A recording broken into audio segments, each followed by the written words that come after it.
Hey y'all, it's Jack with Casteel Family Farms, and this is my first video. And so today I just want to talk a little bit about who I am, what I want to accomplish, and what you're going to see here on this video. So about 2 weeks ago, 2 weeks ago from today, we bought this house and this property. We were living in a neighborhood with 8/10 of an acre. We had chickens, we had some raised beds, I had honeybees, but we just wanted some more space. And so we bought this house, and we've got 3 acres, just a little over 3 acres, and there's nothing done to it. So you're going to get to watch me build this up from scratch. And I'm not going to claim to be off the grid because I still have internet and you're watching this video.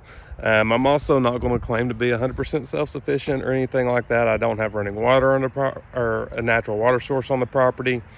And frankly, I don't know that I have the space or the time.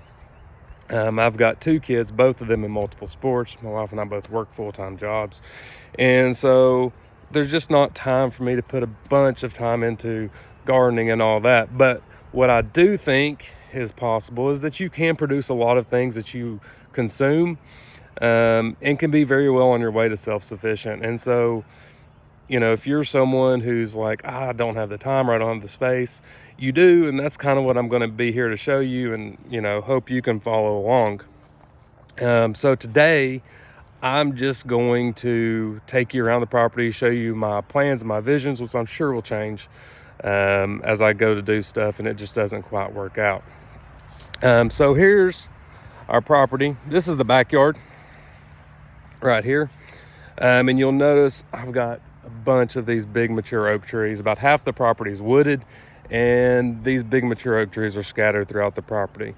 But out here is where I envision garden going, and I'm not going to do an in-the-ground garden. It's actually sloped. Let me tell you, it's sloped quite a bit, and we're in East Tennessee, and there's not many flat spots. And I think I'm going to do just all raised beds. I think they give me more adaptability just for my situation because I can place them strategically. And so that's what I think I'm going to do back here eventually. I may not do that this year. My in-laws live about 10 minutes from here, and they have a pretty big in-ground garden that I'm going to use this year. And so that's probably a next year project, is getting gardens out here. Back here on the back corners, probably where I'll put my bees. They're at the in-laws right now, and I haven't moved them over. Chicken coop, full-time chicken coop's going to come back over here probably eventually, and I'll show all that when I go to build it. For right now, I'm going to walk over here. This is where our chickens are. So the property came with a detached garage, and I very crudely closed it in because we needed to move and the chickens needed a home. And so I've got it closed in and got my little door over here. And so that's where the chickens are living right now. Over here in the woods, so as I was saying, half of this property is wooded. And over here, had a big oak tree fall down. As you can see behind me here, had this big oak tree fall down, which I'm really excited about because that's a lot of firewood. Got a wood burning fireplace in this house, which I'm excited. But it left this nice big opening. And so right here today, I'm going to start clearing all this out, and I'm going to put blueberry bushes here. That's my hope. Maybe some blackberry bushes. Really, once I get it cleared out, I'll be able to look. You can see all the way over there. I'll be able to look and tell exactly what I can put there and how much space I have with adequate sunlight. So now we're gonna walk back through the woods.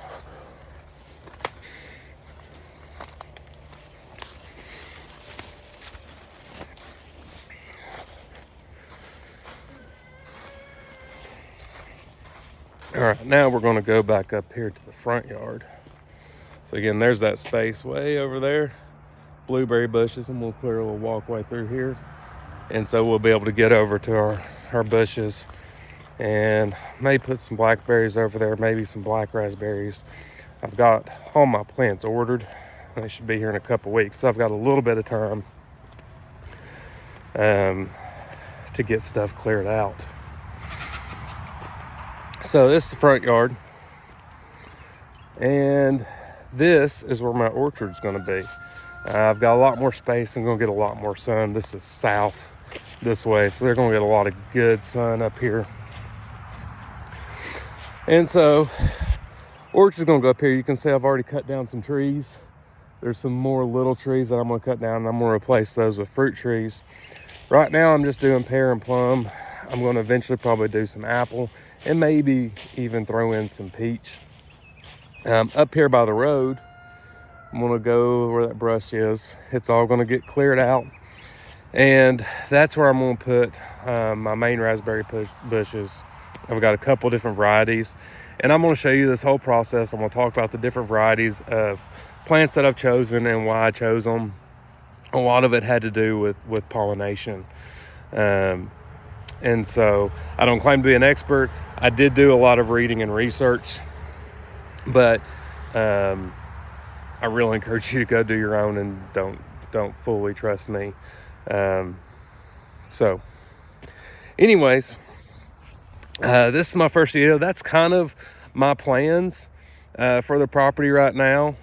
Okay, I'm going to do raised beds on my fruit trees and bushes. Of course, we got the chickens, and I've got bees, and I'm going to do videos on all of this individually, and I'm going to put those into different playlists. So if you're just interested in chickens, or you've thought about bees and you're not real sure, you can go and watch those playlists individually. So I'm going to have a lot of content coming soon, really here in the next couple months, as I start to get going. Bee season in East Tennessee is really about to kick off. Red maples are blooming, and so they're out actively flying and foraging pollen and starting to build up for our spring flow. So anyways, hope you guys stick around and follow me along in this journey. Hope you learn some stuff. Hope you learn what not to do too, because I'm bound to make mistakes. And so I'm excited for it. And if you have any questions, comments, please feel to leave them down below. And I'm going to eventually, when I start posting more videos, going to try to get to where I address those. But thanks for watching.